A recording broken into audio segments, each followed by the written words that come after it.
आप देख रहे हैं एनबी न्यूज और मैं हूं स्वाति चौरसिया और वक्त हो गया है 3 बजे की 3 बड़ी खबरों का। उन पे चर्चा कर लेते हैं।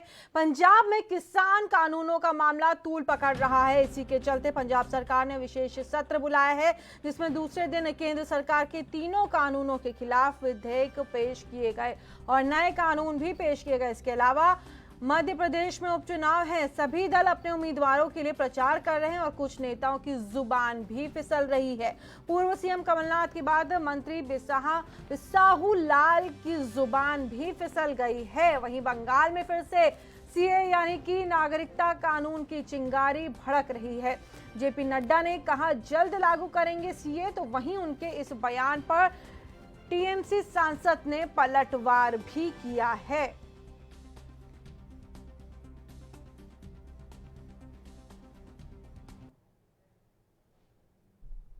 और अब सबसे पहले बात कर लेते हैं पंजाब की। पंजाब विधानसभा में दूसरे दिन की कार्रवाई के दौरान सीएम अमरिंदर सिंह ने केंद्र के 3 नए कृषि कानूनों के खिलाफ एक प्रस्ताव पेश किया है।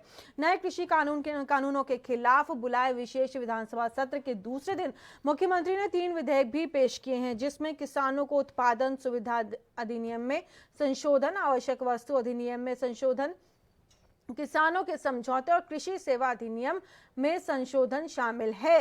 इन विधेयकों को पेश करते हुए सीएम अमरिंदर ने कहा कि कृषि राज्य का विषय है, लेकिन केंद्र ने इसे नजरअंदाज कर दिया है। उन्होंने कहा, मुझे काफी ताज्जुब है कि आखिर भारत सरकार करना क्या चाहती है।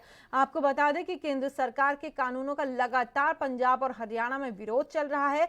पंजाब में किसान सड़कों पर हैं। तो आपको बीते कई दिनों से पंजाब, हरियाणा और उत्तरी भारत में लगातार इस कानून का विरोध हो रहा है और अब पंजाब सरकार ने इस बिल के खिलाफ विधेयक पेश किया। पंजाब सरकार ने एक ये बड़ा और अहम फैसला लिया है। तीनों कानूनों के खिलाफ प्रस्ताव पेश कर दिया है, यानी कि उसमें लिखा गया कि एमएसपी से कम दर पे किसान अपनी फसल नहीं बेचेगा।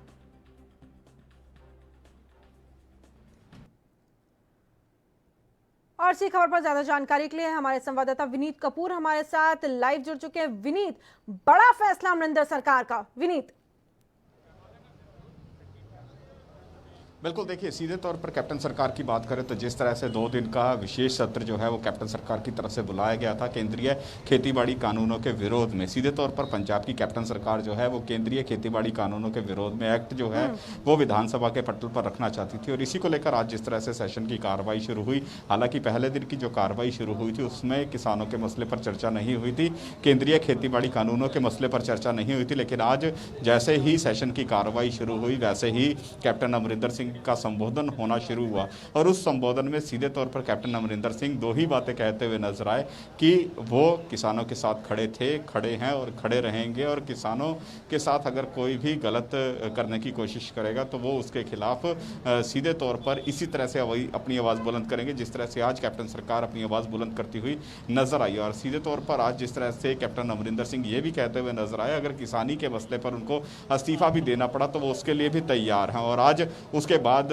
जो पंजाब विधानसभा है वहाँ पर ये प्रस्ताव पास कर दिए गए हैं कि पंजाब में जो खेतीबाड़ी कानून है जो केंद्र की तरफ से लागू किए गए थे वो पास होते हुए नजर नहीं आएंगे। यहाँ पर स्पष्ट तौर पर कह दिया है कि अगर पंजाब में कोई भी निजी कंपनी आती है और वो किसान की फसल की खरीद करना चाहती है तो उसको एमएसपी से कम वो खरीद नहीं कर सकती। अगर वो निजी कंपनी एमएसपी से कम खरीद करती है तो फिर उसके खिलाफ कानूनी कार्रवाई की जाएगी। सज़ा का प्रावधान यहाँ पर सुनिश्चित कर दिया गया है। 3 साल की सज़ा और 5 लाख रुपए तक का जुर्माना जो है वो उसके ऊपर लगाया जा सकता है। इसके अलावा किसानों को राइट दे दिया गया है कि अगर व्यापारी के साथ किसी तरह का झगड़ा होता है तो फिर वो कानून का दरवाज़ा खटखटा सकते हैं, वो न्यायालय जा सकते हैं। इससे पहले अगर केंद्र की बात करें तो केंद्र ने जो अपने कानून पास किए थे उसमें ये कहा था कि अगर कोई झगड़ा होता है तो उस झगड़े के चलते जो किसान है वो केवल डीसी या एसडीएम दफ्तर तक ही जा सकते हैं। लेकिन अब न्यायालय में जाने का अधिकार दे दिया गया है। मंडियों जो हैं उनके लिए भी जो दायरा है उनका बढ़ा दिया गया है। पूरे पंजाब को मंडी एरिया जो है वो घोषित कर दिया गया है, यानी सीधे तौर पर फसल की बिक्री से लेकर किसानों के जो अधिकार हैं उनको इन प्रस्तावों के माध्यम से कैप्टन सरकार जो है वो सुरक्षित रखने का प्रयास करती हुई नजर आ रही है। और अब कैप्टन अमरिंदर सिंह सहित समूची कांग्रेस के जो विधायक हैं वो राज्यपाल से मिलने जा रहे हैं। 4 बजे ये मुलाकात जो है वो पंजाब भवन चंडीगढ़ के अंदर होती हुई नजर आएगी। राज्यपाल से मिलेंगे और उसके बाद यहीं पर जहां पर इस वक्त हम मौजूद हैं यहाँ पर एक प्रेस वार्ता को भी कैप्टन अमरिंदर सिंह जो है वो संबोधित करते नजर आएंगे, जिसमें सारे मुद्दे के बारे में जानकारी देंगे कि कैप्टन अमरिंदर सिंह सरकार की तरफ से जो प्रस्ताव पास किए गए हैं उनसे किसानी को कितना लाभ होगा और किस हद तक वो किसान जो है कहीं ना कहीं अपने जो कह सकते हैं व्यापार है या फिर अपनी जो खेती है उसको और ज़्यादा मजबूत कर सकते हैं। और साथ साथ अगर हम बात करें तो केंद्र की तरफ से जो कानून लागू किए गए हैं उनको पंजाब की तरफ से जो प्रस्ताव पास किए गए हैं ये किस तरह से पंजाब में लागू होने से रोकते हुए नजर आएंगे। जी विनीत, जिस तरीके से आपने तमाम जानकारी विस्तार पूर्वक दी, वहीं साथ ही साथ ये भी देखा जाए कि कांग्रेस अन्य राज्यों में इतनी अच्छी स्थिति में नहीं है जितना कि पंजाब में। ये एक बड़ा दांव भी अमरिंदर सरकार ने खेला है राजनीतिक तौर पर। बिल्कुल, देखिए सीधे तौर पर अगर कांग्रेस की बात करें तो पंजाब के अंदर कांग्रेस के 77 विधायक हैं, ऐसे में पूरी मेजोरिटी जो है वो कांग्रेस के साथ है। लेकिन यहाँ पर एक चीज़ ज़रूर देखने को मिली है कि यहाँ पर केवल बीजेपी को छोड़ के बाकी सभी पार्टियाँ जो हैं वो केंद्रीय कानूनों के विरोध में कांग्रेस के साथ, किसानों के साथ खड़ी होती हुई नजर आ रही हैं। तो ऐसे में जब विधानसभा के अंदर कैप्टन सरकार प्रस्ताव लेकर आती है, मुख्यमंत्री प्रस्ताव लेकर आते हैं तो उसका सभी पार्टियां, केवल बीजेपी के इकलौते विधायक वहां पर मौजूद थे अरुण नाग, उनकी तरफ से सेशन की कार्रवाई का बायकॉट किया गया। बाकी सभी के सभी विधायक जो हैं वो इन कानूनों का, इन एक्टों का समर्थन करते हुए नजर आए जो आज कैप्टन सरकार की तरफ से विधानसभा में पेश किए गए हैं। और राज्यपाल की मंजूरी को लेकर अब से कुछ देर बाद, जिस तरह से अगर मैं आपको तस्वीरें भी दिखाना चाहूँ तो इस वक्त हम राजभवन के बाहर ही मौजूद हैं और राजभवन की अगर मैं तस्वीरें दिखाऊं तो यहाँ पर कहीं ना कहीं तैयारियां जो हैं मुकम्मल कर ली गई हैं कि कुछ ही देर में जब कैप्टन अमरिंदर सिंह अपने सभी विधायकों सहित यहाँ पर पहुंचेंगे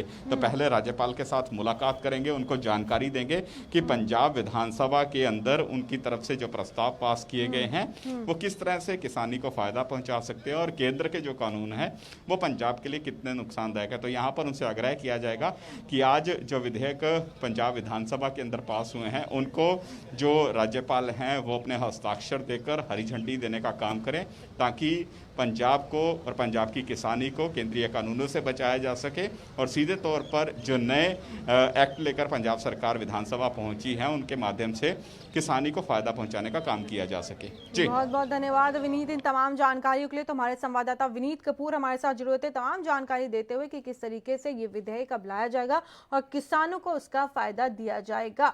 रुक करेंगे अगली खबर का। मध्य प्रदेश में विधानसभा उपचुनाव के लिए चल रहे प्रचार अभियान के दौरान बयानों का स्तर गिरने का सिलसिला लगातार जारी है।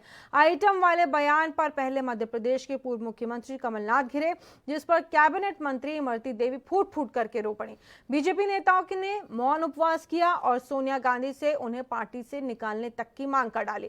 वहीं अब एक और मामला बीजेपी के खेमे से ही सामने आ रहा है। नया विवादित बयान शिवराज कैबिनेट के मंत्री बिसाहू लाल ने दिया है। उन्होंने अपने विपक्षी कांग्रेस उम्मीदवार की पत्नी को रखेल कह दिया है और अब कांग्रेस नेताओं ने बीजेपी के मौन उपवास कार्यक्रम पर तंज कसा और मंत्री बिसाहू लाल के खिलाफ कार्रवाई की मांग की है। तो बेहद अभद्र टिप्पणी, बेहद ही खराब शब्दों का इस्तेमाल किया गया है और चुनाव के दौरान बयानों का जो स्तर है वो लगातार गिरता चला जा रहा है। और ब्रेक के बाद एक वार पलटवार में नेताओं की जुबान फिसल रही है। राजनीति में बयानबाजी का स्तर गिरता ही चला जा रहा है। आपको पूर्व सीएम कमलनाथ और मंत्री बिसाहू लाल के वो बयान भी सुनवाते हैं जिन पर कांग्रेस बीजेपी के बीच अब घमासान छिड़ गई है। हालांकि कांग्रेस की तरफ से माफी भी नहीं मांगी गई है, लेकिन बीजेपी के कैबिनेट मंत्री नरोत्तम मिश्रा ने मंत्री बिसाहू लाल के बयान पर माफी मांग ली है। विधानसभा के निर्वाचन का फॉर्म भरा जाता है तो पूरे संपत्ति का ब्यौरा दिया जाता है, सबका ब्यौरा दिया जाता है, परंतु विश्वनाथ सिंह ने अपने पहली औरत जो वर्तमान में उसका ब्यौरा नहीं दिया है कि मेरा एक औरत और है जिसका शादीशुदा है, रखेल औरत का ब्यौरा दिया है, तो उनसे पता लगाओ कि तुम्हारे पुरान वाले औरत कहाँ थे, वो बताओ ना कि मेरा दूसरी औरत है कहके। तो जो तो सुरेश राजे जी हमारे उम्मीदवार हैं, सरल स्वभाव के, सीधे साधे हैं, ये तो करेंगे। ये उसके जैसे नहीं है, क्या उसका नाम जो मैं क्या उसका नाम लूं? आप तो उसको मेरे से ज्यादा पहचानते हैं। आपको तो मुझे पहले ही सावधान कर देना चाहिए था। ये क्या आइटम है, ये क्या आइटम है? ऐसे आदमी को बाहर कर देना चाहिए। ये तो असंसदीय शब्द है, आइटम तो कोई असंसदीय शब्द नहीं है, और ना हम उससे बैकआउट कर रहे हैं। लेकिन जो है इसके खिलाफ तो एफआईआर दर्ज कराएंगे, और वो भी दलित महिला है, उसकी पत्नी जो है आदिवासी है। तो एक आदिवासी महिला का अपमान आप जो है उस पर बयान तक नहीं आ रहा, उस पर टिप्पणी भी नहीं आ रही, और जो है दूसरे के लिए ढोंग करते फिर रहे हैं आप, जो है ये मौन व्रत और फलाना व्रत। मैंने उनकी बाइट सुनी नहीं है, पर अगर आपत्तिजनक कुछ है और किसी को ठेस लगती है तो मैं संसदीय कार्य मंत्री और इसी खबर पर हमसे चर्चा करने के लिए कांग्रेस के प्रवक्ता अमित तावड़े हमारे साथ जुड़ गए। अमित जी, इस चुनाव के बीच बयानों का जो स्तर है बेहद नीचे गिरता चला जा रहा है। जहां पे कांग्रेस पीछे नहीं थी तो अब बीजेपी वालों ने भी कहा हम क्यों पीछे रहे, लेकिन इस तरीके की अभद्र टिप्पणियां, अभद्र भाषा का प्रयोग। देखिए, निश्चित तौर पर कांग्रेस पार्टी जो है इस देश की 130 साल पुरानी पार्टी है, और इस देश में महिलाओं के लिए यदि देखा जाए तो प्रधानमंत्री से लेकर राष्ट्रपति तक पद जो है वो कांग्रेस पार्टी ने इस देश की महिलाओं को पहुंचाया है। और हमारी पार्टी की राष्ट्रीय अध्यक्ष भी जो है वो एक महिला है। और रही बात दोनों बयानों को हमको समझने की जरूरत है। कमलनाथ जी ने जो भी कहा है वो सब आपके सामने है, और उन्होंने उसके बाद भी जो आज अपना खेद व्यक्त किया है, लेकिन बिसाहू लाल सिंह जी की आखिर क्या मजबूरी है जो 24 घंटे बीत जाने के बाद भी अभी तक उनका कोई बयान सामने नहीं आया है। और दोनों बयानों की यदि हम तुलना करें तो मुझे लगता है कि बिसाहू लाल जी का बयान तो ऐसा है कि शायद मैं आपके चैनल पे उसको बोल भी ना पाऊं। बिल्कुल, है ना, और शायद आप के सामने या किसी भी महिला के सामने या पूरे लोगों के सामने उस बयान को कहा भी नहीं जा सकता है। और रही बात जिस बयान को लेकर भारतीय जनता पार्टी राजनीति कर रही है, उस शब्द को लेकर आज हमारे प्रवक्ता महोदय ने भी कहा है कि यदि आपत्तिजनक शब्द है तो उसको मध्य प्रदेश शासन के हर उससे हटाना चाहिए उस शब्द को, क्योंकि यदि सिर्फ राजनीति करना है तो चुनावी मौसम में तो इस तरीके की चीजें बर्दाश्त नहीं की जाना चाहिए। क्योंकि देखिए, चुनाव जो है वो बिकाऊ और टिकाऊ पर है, लेकिन यदि इस तरीके से चुनाव लड़ा जाएगा, शब्दों को पकड़कर अर्थ का अनर्थ यदि निकाला जाएगा, तो मुझे लगता है ये ठीक चीज नहीं है। और कमलनाथ जी ने उसमें खेद व्यक्त किया है, लेकिन बिसाहू लाल जी के ऊपर क्या कार्रवाई भारतीय जनता पार्टी कर रही है ये देखने का विषय है, और इनकी कथनी और करनी में अंतर है। आप क्यों नहीं नौटंकीबाज मुख्यमंत्री जो है वो मौन धरने पर बैठ रहे हैं? कितना ऐसा शब्द मुझे लगता है कि भारतीय राजनीति में किसी व्यक्ति ने पहली बार कहा होगा। और जिस तरीके से भारतीय जनता पार्टी राजनीति करती है, हमारी कांग्रेस की नेत्री रेणुका चौधरी के ऊपर किस तरीके से संसद में प्रधानमंत्री मोदी जी ने टिप्पणी करी थी, आपको हमको सबको याद है। किस तरीके से शशि थरूर जी की धर्मपत्नी को 50 करोड़ की गर्लफ्रेंड कहा था, वो आपको हमको सबको याद है। लेकिन सिर्फ चुनावी मौसम में चुनावी फायदा उठाने के लिए ये नाटक नौटंकी करना मुझे लगता है ठीक नहीं है, और भारतीय जनता पार्टी को अपनी कथनी करनी में अंतर नहीं रखना चाहिए। बिसाहू लाल जी को सीधा पार्टी से निकालना चाहिए। जी अमित, हमारे साथ जुड़ने के लिए अमित तावड़े जी आपका बहुत बहुत धन्यवाद। तो अमित तावड़े प्रवक्ता कांग्रेस से हमारे साथ जुड़े हुए थे, चर्चा करते हुए कि जिस तरीके की भाषा का स्तर चुनाव के दौरान गिरता चला जा रहा है, ना जाने इसको ये इस तरह से क्यों देखा जाता है कि इससे फायदा होगा, बल्कि समाज में आपकी छवि और भी खराब बनेगी। यहाँ रुकेंगे एक छोटे से ब्रेक के लिए, बने रहिए एएनबी न्यूज के साथ।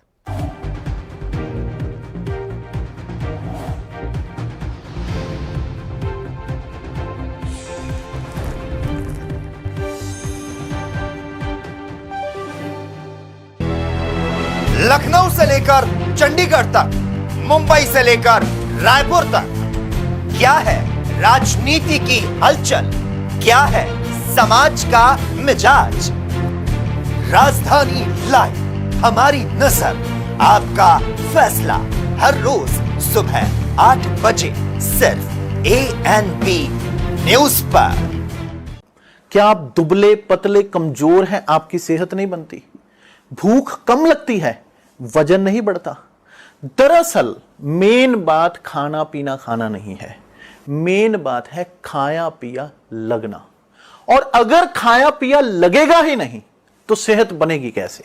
इसलिए हमारी संस्था सन्यासी आयुर्वेदा ने एक ऐसी दवा बनाई है जो कि आपके पाचन तंत्र को, आपके लीवर सिस्टम को ठीक करने का काम करती है, ताकि आप जो भी खाएं उसका पूरे का पूरा निचोड़ आपके शरीर को लगे, आपकी भूख बढ़े, खाया पिया सही से लगे, नया खून बने, हड्डियों में जान आए, वजन बढ़े, ताकत बढ़े, चेहरे पर नूर आए और आप मोटे तगड़े खूबसूरत पर्सनैलिटी के मालिक बन जाएं। यह दवा पूरी तरह से आयुर्वेदिक होती है।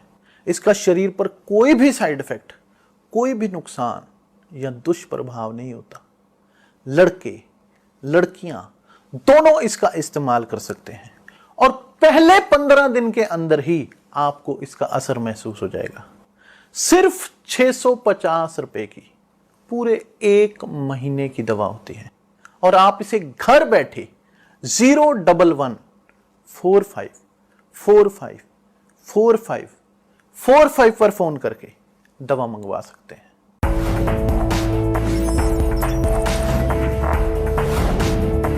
कम ब्रेक और ज्यादा खबरों के साथ देखिए AN।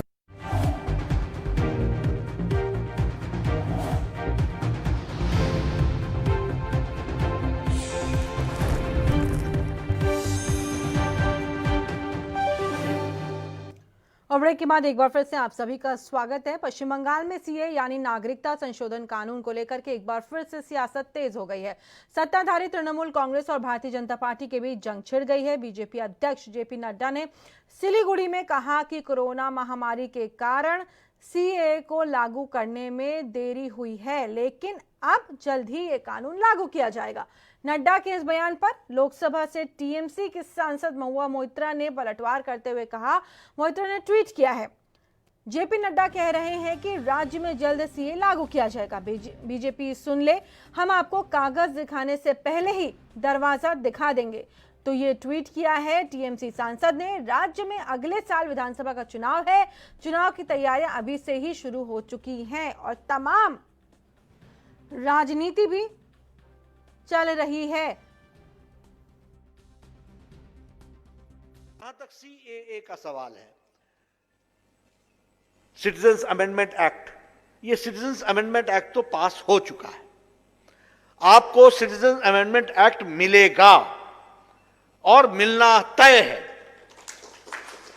अभी रूल्स बन रहे हैं, कोरोना के कारण थोड़ी सी उसमें रुकावट आ गई कोरोना के कारण, लेकिन जैसे जैसे कोरोना हट रहा है वैसे वैसे रूल्स भी तैयार हो रहे हैं और वो बहुत जल्द आपको उसकी सेवा।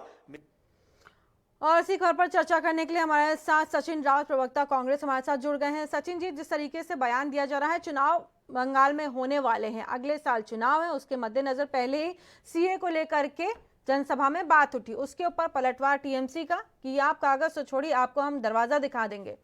सचिन, देखिए स्वाति जी, सीए एनआरसी का जहां तक बिल जो जल्दबाजी में संविधान को ताक पे रखकर पास किया गया था, उसमें कई अमेंडमेंट होना बाकी था। लेकिन आपने देखा होगा जिस प्रकार गृह मंत्री अमित शाह जी ने बिना चर्चा कराए सीए एनआरसी को पूरे देश पे लागू करने का जो काम किया है, अभी कई राज्यों में ये लोग पेशकश कर रहे थे कि उसके पहले ही कोरोना जैसी वैश्विक बीमारी देश में आ गई। लेकिन कहीं ना कहीं इस प्रकार का बयान देकर के पश्चिम बंगाल में एक जातिगत चुनाव लड़ने की फिराक में भारतीय जनता पार्टी कोशिश कर रही है। लेकिन कहीं ना कहीं मैं कहना चाहता हूं कि सीए एनआरसी में आप अगर ज्वाइंट पार्लियामेंट्री बैठक करा देते, जेपीसी करा देते, उसमें चर्चा होती और उसमें विपक्षी दलों की राय मशुरा होती तो आप बिल पेश कर रहे थे तो कोई दिक्कत नहीं थी। लेकिन कहीं ना कहीं आप ऐसे समुदाय को एक टारगेट कर रहे थे जो समुदाय लगातार उपेक्षित महसूस कर रहा है अपने भारत देश में। तो कहीं ना कहीं इसका फायदा भारतीय जनता पार्टी चुनावी राजनीति को चमकाने के लिए ये इसका रंग देते हुए आए। ठीक है सचिन जी, लेकिन उन्होंने तो साफ किया ना बीजेपी ने कि जिसके पास पेपर है वो रहेगा, चाहे वो किसी भी धर्म का हो, किसी भी समुदाय का हो। किसी विशेष समुदाय को डरने की जरूरत नहीं है। जिसके पास पेपर है वो देश में रहेगा, उसका अधिकार है। साफ साफ तो कहा है, फिर क्यों इतना विरोध?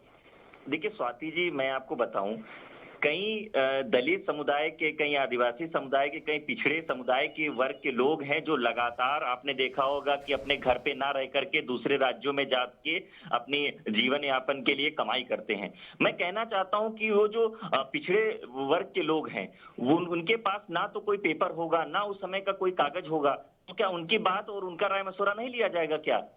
कम से कम उन सब चीजों को अमिटमेंट में डालना चाहिए था। एक जो सर्वे कराना चाहिए था, जैसे हम लोगों ने जातिगत जनगणना कराई थी 2011 में, तो उसमें सभी लोगों को हम लोगों ने रखा। उसके बाद में हम लोगों ने कैंपेन चलाया था और आधार कार्ड हम लोगों ने कैंपेन चला करके हर वर्ग के लोगों को आधार कार्ड बनवाया था। उसी के तर्ज पे अगर आप करते तो कहीं ना कहीं इसमें कोई विरोधाभास ना होता। लेकिन कहीं ना कहीं आप एक समुदाय को ऐसे टारगेट कर रहे हैं जो कई भागों में अपने को उपेक्षित महसूस कर रहा है। तो इस वजह से हमारा विरोध सीएनआरसी के खिलाफ लगातार जारी है।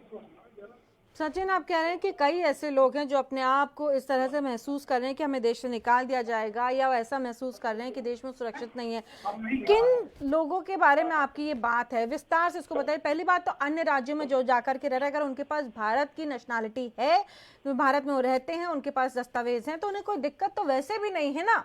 और उसके बाद वहां पे चलिए उन्होंने जाकर के कहा भी सीए का तो पहले से ही चल रहा था, कोरोना के पहले से ही सीए को लेकर के बातें चल रही थी। अब टीएमसी की सांसद आती हैं, वो भी बोल देती हैं आकर के कि पेपर तो छोड़िए, हम तो आपको घर बाहर का दरवाजा दिखा देंगे। इस तरीके का भी भाषा का उपयोग नहीं होना चाहिए ना। शुरुआत होती है इस भाषा से, फिर वो कहाँ से कहाँ स्तर चला जाता है पता भी नहीं चलता है। देखिए, जहां तक टीएमसी की बात है तो उनका एक अलग दल है, उनकी अपनी वैचारिक चीजें हो सकती है, लेकिन कांग्रेस पार्टी का साफ स्टैंड अलायंस तो आप ही का है ना, कांग्रेस भी तो है ना वहाँ साथ में, अलायंस तो आप ही का ही है वहाँ पे। देखिए, अभी हमारी पार्टी पश्चिम बंगाल में किसी पार्टी के साथ अलायंस नहीं है और हम लोग अधीर रंजन चौधरी के नेतृत्व में वहाँ पे चुनाव लड़ने जा रहे हैं। अच्छा, अब अलग हो गए, अधीर रंजन के साथ लड़ेंगे, चलिए ठीक है। देखिए, वहां पे जब चुनावी समय आ जाएगा उसके बाद चीजें तय हो जाएंगी। अगर हम लड़ेंगे नहीं लड़ेंगे वो बात की बात है, लेकिन कांग्रेस पार्टी का साफ स्टैंड यही है, क्योंकि आदरणीय श्री राहुल गांधी जी कह चुके हैं कि सीए एनआरसी में कई फॉल्ट हैं, कई चीजों को इन्होंने जोड़ा नहीं है, कई चीजों को इन्होंने मेंशन नहीं किया गया है। इस वजह से इस बिल का हम लोग विरोध करते आए हैं पहले दिन। जिस प्रकार आपने देखा होगा कि नागरिक संशोधन, जी सचिन जी, जैसे असम में एक ऐसे समुदाय को टारगेट किया जा रहा है जो हिंदू समाज से ताल्लुक रखता है, लेकिन कहीं ना कहीं उनके पास भी डॉक्यूमेंट्स नहीं, तो क्या उनको निकाल दिया जाएगा देश से? कहीं ना कहीं एक जो मैं आपको बता रहा हूं, जैसे असम है, अरुणाचल प्रदेश है, मेघालय है या पश्चिम बंगाल है, जो ये जो बॉर्डर के ये हमारे जो स्टेट हैं, सबसे ज्यादा चोट वहां के लोगों को पहुंचेगी। इस वजह से आपने देखा होगा जिस प्रकार असम के लोग सड़क पे निकल करके उन्होंने विरोध प्रदर्शन किया था सरकार के खिलाफ, हिंसा की थी। विरोध प्रदर्शन तो छोड़े, जिस तरीके का सब कुछ वो हुआ था ना, वहां पे हिंसा थी, हिंसक था वो। प्रदर्शन कैसे कह सकते हैं सचिन जी? प्रदर्शन तो शांति से भी किया जा सकता है, ये तो हिंसा पे उतर आते हैं। बात कीजिए, अपनी बात रखिए, आकर के दिल्ली आइए, जंतर मंतर पर धरना दीजिए शांति से आकर के। इस तरीके से हिंसा थोड़ी कर सकता है कोई देश में। हिंसा की जहां तक बात है, हिंसा का समर्थन कांग्रेस पार्टी नहीं करती है। और मैं कहना चाहता हूं कि जो शांतिपूर्ण धरना चल रहा था, वो लखनऊ में हो, शाहीन बाग में हो या हैदराबाद में हो या अन्य जगहों पे जो चल रहा था, उसको हम लोगों ने स्टैंड लेकर के उसके साथ में हम लोगों ने सहयोग किया था। लेकिन कहीं ना कहीं जिस प्रकार उत्तर प्रदेश के लखनऊ राजधानी में सीएनआरसी के प्रोटेस्ट में जो लोग कर रहे थे, उन पे गंभीर धाराओं में आपने केस लगा करके और उनकी संपत्ति कुर्क करना चाहिए। तो कहीं ना कहीं मैं यही कहना चाहता हूं कि जो शांतिपूर्ण प्रदर्शन कर रहे थे, सचिन जी बेहद संक्षेप में कहूंगी, समय खत्म हो रहा है। शाहीन बाग में जो स्थिति हुई थी ना, वो स्थिति उत्तर प्रदेश में लखनऊ में ना हो, इस वजह से चीजों को रोका गया था। और आप खुद कह रहे हैं कि कांग्रेस समर्थन कर रही, इस तरीके से कुर्की कराए गए। उस प्रोटेस्ट में कई ऐसे समुदाय के लोग भी थे जिनको आप कहते हो कि विशेष समुदाय के जो थे तो से, लेकिन साथ में अलग हिंदू समुदाय के भी लोग थे, वो भी प्रोटेस्ट कर रहे थे, उनकी भी कुर्की के पोस्टर्स लगा दिए गए थे, उनको भी कहा गया था कि ये वो ऐसे तत्व हैं जो इन लोगों को भड़का रहे हैं, तो उसमें हिंदू मुसलमान नहीं किया गया था। क्या सचिन रावत जी, आपका बहुत बहुत धन्यवाद हमारे साथ जुड़ने के लिए। इस बुलेटिन में फिलहाल इतना ही। देश और दुनिया की तमाम खबरों के लिए बने रहिए एएनबी न्यूज के साथ।